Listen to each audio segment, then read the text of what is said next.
नमस्ते एस्पिरेंट्स। चलिए सीधे आज के मुद्दे पर आते हैं। आज के इस खास एक्सप्लेनर में हम एक ऐसे डिजिटल मूवमेंट को डिकोड करने जा रहे हैं जिसने इंटरनेट पर सचमुच रातों रात तहलका मचा दिया है। हम बात कर रहे हैं कॉकरोच जनता पार्टी फिनोमिनन की। कॉम्पिटिटिव एग्जाम्स के नजरिए से हम इस पूरी घटना का एकदम निष्पक्ष और डेटा आधारित विश्लेषण करेंगे, बिना किसी तरफदारी के। तो चलिए शुरू करते हैं। आज की चर्चा के मुख्य बिंदु कुछ इस प्रकार रहेंगे। 1. यह वायरल राजनीतिक घटना। 2. इसकी शुरुआत और सीजेआई की टिप्पणी। 3. जनसांख्यिकी और बेरोजगारी का डेटा। 4. कॉकरोच पार्टी का मैनिफेस्टो। 5. सरकारी कार्यवाही और 6. डिजिटल विरोध के समाजशास्त्रीय मेटाफोर।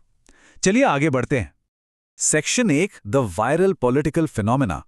यह आंदोलन कितनी तेजी से फैला, इसका स्केल वाकई में हैरान कर देने वाला है। जरा इस तुलना पे गौर कीजिए। एक तरफ हमारे पास ये नई कॉकरोच जनता पार्टी है जिसने बस कुछ ही दिनों के अंदर इंस्टाग्राम पे 15 से 20 मिलियन फॉलोअर्स बटोर लिए, लिटरली सिर्फ कुछ दिनों में। और दूसरी तरफ भारतीय जनता पार्टी है जिसके इंस्टाग्राम पे करीब 8.7 से 8.8 मिलियन फॉलोअर्स हैं, जो कई सालों के राजनीतिक सफर के बाद बने हैं। ये कंट्रास्ट अपने आप में स्पष्ट करता है कि युवाओं के बीच ये मुद्दा कितने बड़े पैमाने पर गूंज रहा है। Section 2, origins and CJI remarks. अब सवाल ये उठता है कि आखिर इस डिजिटल आक्रोश की चिंगारी कहां से भड़की। इस पूरे विवाद की शुरुआत chief justice of India Surya Kant ji की एक कथित टिप्पणी से हुई। रिपोर्ट्स के मुताबिक उन्होंने कहा था, ऐसे युवा हैं जो कॉकरोच की तरह हैं, जिन्हें कोई रोजगार नहीं मिलता। उनमें से कुछ सोशल मीडिया बन जाते हैं और हर किसी पर हमला करना शुरू कर देते हैं। बस इसी एक बयान ने बेरोजगार युवाओं और जेड के गुस्से को पूरी तरह से ट्रिगर कर दिया। ये मानो जंगल में आग की तरह फैल गया। लेकिन यहां निष्पक्षता बनाए रखना बेहद क्रूशियल है। हमें चीफ जस्टिस के बाद के स्पष्टीकरण को भी देखना होगा। उन्होंने बिल्कुल साफ किया कि उनकी आलोचना केवल उन लोगों के लिए थी जो फर्जी और बोगस डिग्रियों की मदद से कानूनी प्रोफेशन में आए हैं। उनका कहना था कि देश के युवाओं की आलोचना करने की बात पूरी तरह से बेबुनियाद है।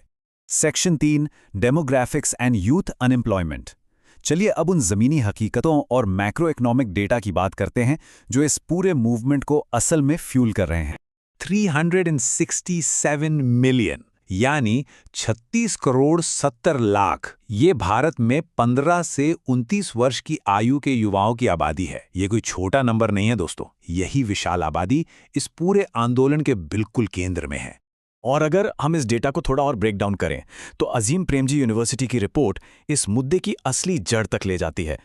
कुल बेरोजगारी दर 5.2% है, ठीक है, लेकिन सबसे चौंकाने वाला आंकड़ा यह है कि 15 से 25 साल के जो पढ़े लिखे ग्रेजुएट्स हैं उनमें से 40% बेरोजगार हैं।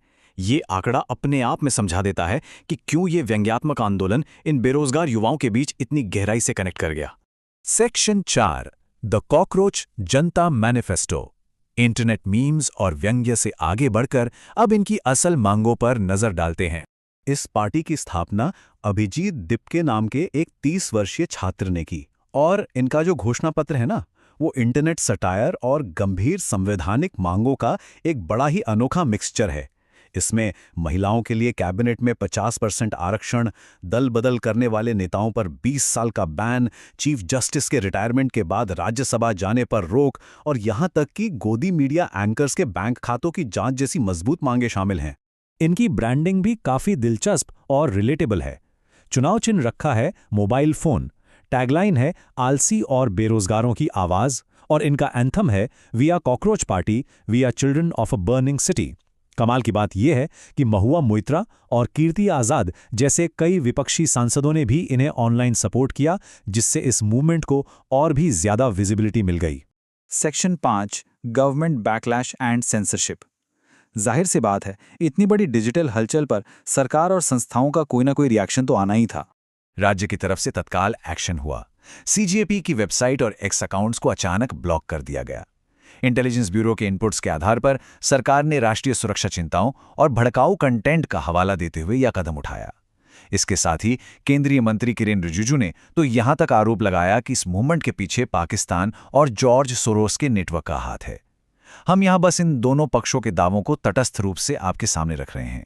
Section 6, metaphors of digital descent. Civil services के एस्पिरेंट्स के लिए मुख्य परीक्षाओं और निबंध लेखन के दृष्टिकोण से ये सेक्शन सबसे अहम है। इस पूरे मूवमेंट को हम फ्रांज काफ्का के मेटामॉर्फोसिस से जोड़ सकते हैं। इस साहित्यिक सिद्धांत में इंसान का एक घृणित कीड़े में बदल जाना असल में आधुनिक पूंजीवादी श्रम की थकावट से बचने का एक डिफेंस मैकेनिज्म है। कॉकरोच की आइडेंटिटी को अपना लेना आज के युवाओं के बर्नआउट और एंटी वर्क मानसिकता को दर्शाने वाला एक बहुत ही पावरफुल मेटाफर है। सोशियोलॉजी के नजरिए से देखें तो जीन पॉल सार्थर का फ्यूज्ड ग्रुप्स का सिद्धांत यहां बिल्कुल फिट बैठता है। इसका मतलब है कि जब पहले से बटे हुए और अलग-थलग लोग किसी साझा निराशा या संकट के कारण अचानक बिना किसी प्लानिंग के एकजुट हो जाते हैं। बेरोजगार युवाओं का बिना किसी पुरानी विचारधारा के बस एक फ्रस्ट्रेशन के चलते इस डिजिटल छतरी के नीचे आना इसी सिद्धांत का एक परफेक्ट मॉडर्न एग्जाम्पल है। तो इस पूरे विस्तृत विश्लेषण के बाद एक बहुत ही गहरा सवाल खड़ा होता है, जिस पर हम सबको विचार करना चाहिए। क्या ये कॉकरोच जनता पार्टी केवल एक पासिंग इंटरनेट ट्रेंड और व्यंग्य बनकर रह जाएगी, या फिर ये डिजिटल डेमोक्रेसी की भाषा में एक स्थायी और बड़े बदलाव का प्रतिनिधित्व करती है? इसे क्रिटिकली एनालाइज करना आपके लिए बहुत ज़रूरी है। एस्पिरेंट्स, प्रतियोगी परीक्षाओं की तैयारी के लिए इस पूरे फेनोमेनन को हमने डेटा और सोर्स मटेरियल के जरिए बहुत ही गहराई से डिकोड करने की कोशिश की है। उम्मीद है ये एक्सप्लेनर आपके लिए फायदेमंद साबित होगा। आपके समय के लिए बहुत बहुत धन्यवाद।